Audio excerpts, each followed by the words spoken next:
Hello friends, तुम्हारे आज का टॉपिक है जो एमएससी जूलॉजी फर्स्ट सेम के स्टूडेंट के लिए हैं। पेपर फर्स्ट की यूनिट 5th का सेकंड टॉपिक है micro and macro evolutions. Micro evolutions इसका इंट्रोडक्शन है। माइक्रो इवोल्यूशंस के मौलिक बलों जैसे म्यूटेशंस, विभिन्नताएं, recombinations, natural selection and genetic drift आदि की अंतःक्रिया से किसी पॉपुलेशंस में समय के साथ आए छोटे परिवर्तनों को माइक्रो इवोल्यूशंस कहते हैं। माइक्रो इवोल्यूशंस की मूल प्रोसेस का उद्देश्य किसी पॉपुलेशंस में एक पीढ़ी से दूसरी पीढ़ी में जीन बारंबारता में परिवर्तन लाना है। अगला है माइक्रो इवोल्यूशंस की प्रोसेस म्यूटेशंस। इनके द्वारा जीन की मूल स्ट्रक्चर में परिवर्तन होता है तथा जीन उत्पन्न होते हैं जो स्थायी होते हैं। यह जीन में बहुरूपता लाता है तथा नेचुरल सिलेक्शंस के लिए न्यू विकल्प प्रस्तुत करता है। अगला है जीन रिकॉम्बिनेशंस। अंतःप्रजनन के द्वारा पहले से मौजूद जीनों के हेरफेर से नए जीन प्रारूप बनते हैं। यह जीन प्रारूप में विविधता उत्पन्न करते हैं। अंतःप्रजनन जीन रिकॉम्बिनेशंस द्वारा म्यूटेशंस को विस्तारित करते हैं। अगला है नेचुरल सिलेक्शन। जीनों में म्यूटेशन तथा जीन रिकॉम्बिनेशंस के फलस्वरूप उत्पन्न विभिन्न जीन प्रारूप पर्यावरण के साथ विभिन्न टाइप से अंतःक्रिया करते हैं। वैसे जीन प्रारूप जो नए वातावरण या पर्यावरण में अधिक अनुकूलन दर्शाते हैं, उनकी संतानों की संख्या अन्य जीन प्रारूप की अपेक्षा अधिक तेजी से बढ़ती हैं। अगला है जेनेटिक ड्रिफ्ट।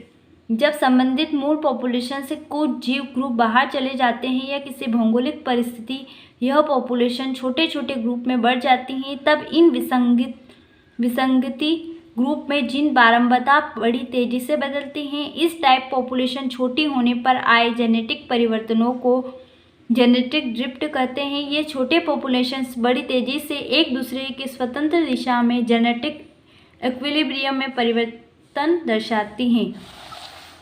अगला टॉपिक है मैक्रो इवोल्यूशंस। इसका इंट्रोडक्शन से है वह इवोल्यूशन जिसमें पॉपुलेशंस के विखंडीकरण एवं जेनेटिक अपसरण के फलस्वरूप नए अनुकूल प्रजातियों का फॉर्मेशन हो मैक्रो इवोल्यूशंस कहलाता है। मैक्रो इवोल्यूशंस की मेथड। मैक्रो इवोल्यूशंस प्रजाति स्तर से ऊपर कार्य करता है तथा नई श्रेणी, कुल और गण का निर्माण करता है। इसके तहत जीव के संगठन में परिवर्तन अचानक एवं वृहद म्यूटेशंस के फलस्वरूप आते हैं।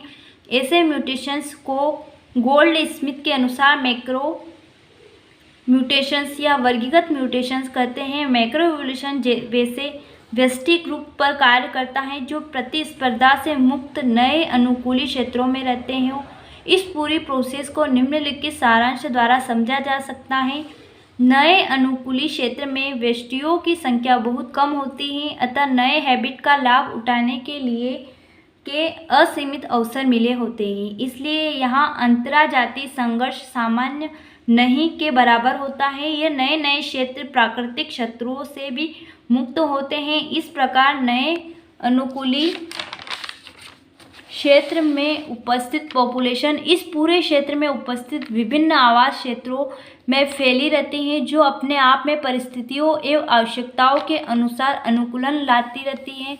इसका मतलब यह है कि किसी एक अनुकूलित क्षेत्र में रहने वाली पॉपुलेशंस भी विभिन्न आवासीय उप आबादियों में बटी रहती हैं तथा प्रत्येक हैबिट क्षेत्र में रहने वाली उप आबादी म्यूटेशंस का संचय करती हैं तथा स्वतंत्र रूप से परंतु साथ साथ विभिन्न दिशाओं में इवोल्यूशंस करती हैं। पर्यावरण परिस्थितियों में भिन्नता के कारण इन विभिन्न उपजातियों में नेचुरल सिलेक्शंस के कारण उत्प्रेरण विभिन्न दिशाओं में होते हैं। इन सभी उप आबादियों में अनुकूली रूपांतरण का संचय प्रभाव होता है तथा ये परिवर्तन देशिक होते हैं। अगला है मैक्रो इवोल्यूशंस के एग्जाम्पल। सरीसृप एवं घोड़े में इवोल्यूशंस की प्रोसेस मैक्रो इवोल्यूशंस के सबसे सटीक एग्जाम्पल हैं।